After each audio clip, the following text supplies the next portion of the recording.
Hello everyone, I am Gayatri Gupta, Assistant Professor of Bharati Institute of Pharmacy. So friends, आज हम देखेंगे radio pharmaceuticals के बारे में। ठीक, रेडियो फार्मास्यूटिकल्स के बारे में। पहले हम देखेंगे कि क्या होते रेडियो एक्टिव सब्सटेंस होते क्या हैं। Radioactive substances have a property of emitting rays or particles which affect the pathographic plates. 40 radioactivity elements are also known, which are arranged as uranium series, thorium, and actinium series.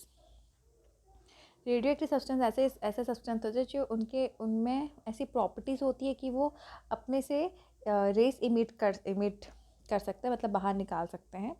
For example जो compound elements कैसे कौन कौन से elements, uranium हो गया, थ्रोनियम या actinium, ऐसे compound क्या करेंगे, अपने में से रेस इमिट करेंगे बाहर। The element are known as radioactive because they are unstable and undergoes decomposition along with emission of radiation और रेस। ऐसे एलिमेंट्स क्यों अपने में से रेस इमिट कर रहे हैं? क्योंकि वो बहुत अनस्टेबल फॉर्म में होते हैं। स्टेबल फॉर्म में आने के लिए वो क्या करते हैं, वो रेस इमिट करते हैं, बाहर निकालते हैं, जिसके कारण वो स्टेबल होते हैं। ठीक है। नेक्स्ट इज द रेडिएशन और rays which are emitted are followings. जो रेडिएशन एक कंपाउंड इमिट कर रहा है वो क्या क्या रेडिएशन हो सकते हैं? Alpha rays, beta rays and gamma rays. Next, any nucleotide which is not radioactive in nature is regarded as stable, and to be stable a nucleotide may possess appropriate energy. जो nucleotide, जो compound जो radioactive nature जिसका नहीं होता, मतलब which is not a radioactive in nature नहीं होते, वो क्या होते हैं? वो स्टेबल कंपाउंड होते हैं, मतलब उनमें से कोई भी ऐसे रेस नहीं निकलते। ठीक है, क्योंकि वो स्टेबल हैं। बाकी those who undergo spontaneous nuclear change so as to attain stability by emitting radiation are called as radionucleotide और radioisotopes. ठीक, यहाँ पे ये बोला गया है जो न्यूक्लियोटाइड्स अपने कंपाउंड में से रेस निकालती हैं, वो क्यों निकालती? क्योंकि वो अनस्टेबल फॉर्म में है। वो अपने आप को स्टेबल करने के लिए क्या करता है, अपने में से वो रेडिएशंस बाहर इमिट करता है, जिसको कि हम radio nucleotides and radio isotopes ही बोलते हैं। ठीक है, डिफरेंस ये है, एक कंपाउंड आपके पीरियडिक टेबल में जितने भी कंपाउंड्स हैं, जितने तो नहीं, फ्रॉम 89 टू 113, इतने भी जितने भी कंपाउंड है, उनका क्या होता है, जो मोलर मास होता है, एटॉमिक मास होता है, बहुत हाई रहता है। हाई एटॉमिक मास की वजह से वो क्या करते हैं, वो कंपाउंड बहुत ज़्यादा हैवी या अनस्टेबल फॉर्म में होता है। तो वो क्या करते हैं, वो अपने में से रेडिएशंस बाहर निकालते हैं टू गेट स्टेबल फॉर्म में होने के लिए क्या करते हैं, अपने में से रेडिएशंस निकालते हैं। सो यही बोला गया, those nucleotides which undergo spontaneous nuclear change so to attain stability by emitting radiations, है ना। स्टेबल होने के लिए वो क्या करते हैं, अपने में से इमिट करते हैं रेडिएशंस को, उस वैसे चीज़ उनको हम बोलते हैं रेडियो न्यूक्लियोटाइड्स और रेडियो आइसोटोप्स। ठीक, जैसे कि डायग्राम में आप देख पा रहे हैं, एक न्यूक्लियस है, जैसे क्या क्या रेस निकलते हैं जब वो इमिट, मतलब डिकम्पोज या मतलब अनस्टेबल फॉर्म में रहता है, अल्फा बीटा, है ना। नेक्स्ट, ठीक है, अब रेडिएशंस निकले। रेडिएशन से कैसे टाइप के रेडिएशंस निकले? Alpha beta gamma. अब अल्फा बीटा गामा का पेनिट्रेटिंग डिस्टेंस, मतलब उनकी प्रॉपर्टीज़ आप देखेंगे, तीनों की प्रॉपर्टीज़ क्या क्या हैं। जो अल्फा पार्टिकल है वो बहुत ज़्यादा बड़े साइज़ के होते हैं, बीटा उससे थोड़े छोटे साइज़ के होते हैं, और जो गामा रेज होते हैं वो सबसे छोटे साइज़ के होते हैं, बहुत छोटे साइज़ के होते हैं। तो जो उनकी पेनिट्रेटिंग पावर होती है वो क्या होती है, जो अल्फ़ा रेज होती है वो बड़ी होती है, उस कारण उसकी जो पेनिट्रेटिंग पावर है वो ना के बराबर। बड़े साइज़ होने के कारण क्या होता है, वो अंदर नहीं जा, मतलब पेनिट्रेट नहीं कर पाता, मतलब देख सकते हैं आप एज ए इमेज में, प्लास्टिक पेपर में भी वो नहीं मतलब घुस सकता। बीटा रेस क्या है, अल्फा रेस से एज़ कम्पेयर टू थोड़ा छोटा है, तो वो थोड़ा सा अंदर जा सकता है, मतलब पेपर को क्रॉस करके प्लास्टिक तक जा सकता है। बट गामा रेज जो होती है वो बहुत छोटी होती है, मतलब वो बहुत अच्छे से मतलब अंदर तक पास कर सकता है, तो वो लीड तक जैसे क्रॉस कर सकता है, जा सकता और अंदर तक पेनिट्रेट कर सकता है। ठीक, अब तीनों के बारे में हम थोड़ा पहुँच जानेंगे, तीनों क्या क्या हैं। अल्फा रेस, these rays और particle have low penetrating power। जैसे कि हमने इमेज में देखा अल्फा रेज क्या होती हैं, बड़े होते हैं, इसके कारण इन लोगों के में लो पेनिट्रेटिंग पावर होती है। They have positive charge and can be detected by strong magnetic field. जो अल्फा रेज होते हैं उनमें पॉजिटिव चार्ज होती हैं जिसको कि हम डिटेक्ट कर सकते हैं स्ट्रॉन्ग मैग्नेटिक फील्ड के through. They carry 2 positive charge. ये क्या कैरी करता है, 2 पॉजिटिव चार्ज कैरी करता है। They have a mass of 4 AMU which is atomic mass unit. उनके पास क्या होता है, 4 एटॉमिक मास यूनिट होता है। Heavy metal have the capacity to emit such type of ray. जो हैवी मेटल्स होते हैं उनके पास ये कैपेबिलिटी है अल्फा रेज बाहर निकालने का। All alpha particle are having the same energy. जितने भी अल्फा पार्टिकल्स होंगे उनके में सेम एनर्जी होगी। The penetrating power of alpha rays is less as compare to other emission. जो पेनिट्रेटिंग पावर होता है ना अल्फा की, वो कम हो गया as compare to beta and gamma rays. ठीक है, because of low penetrating power of alpha particle, elements which emit alpha rays do not find useful in biological application because they cannot penetrate tissue। अच्छा, जैसे हमने देखा कि जो alpha raise होती हैं क्या होती हैं, बड़ी होती हैं साइज़ में, बड़े होते हैं, तो क्या होता है कि वो उनका यूज़ नहीं है हमारे बायोलॉजिकल एप्लीकेशन में, उनका यूज़ नहीं, क्योंकि वो अंदर जा ही नहीं रहा, वो पेनिट्रेट कर ही नहीं रहा कोई चीज़ टिश्यू में, तो हम कैसे उसका रेस हमारे बॉडी में कुछ काम ही नहीं है। सो अल्फा रेस क्या है, हमारे बायोलॉजिकल एप्लीकेशन में इनका कोई यूज़ नहीं है। ठीक, नेक्स्ट देखेंगे बीटा रेस।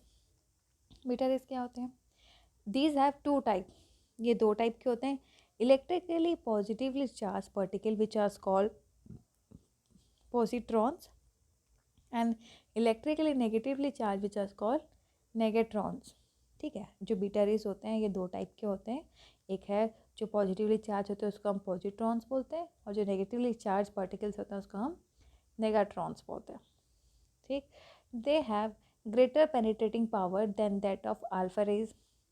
जैसा कि हमने इमेज में देखा था कि अल्फा रेज का कम होता है बट उससे ज़्यादा बीटा रेज का होता है। सो यहाँ पे यही बोला गया है, जो पेनिट्रेटिंग पावर है बीटा की वो ज़्यादा है as compare to alpha raise.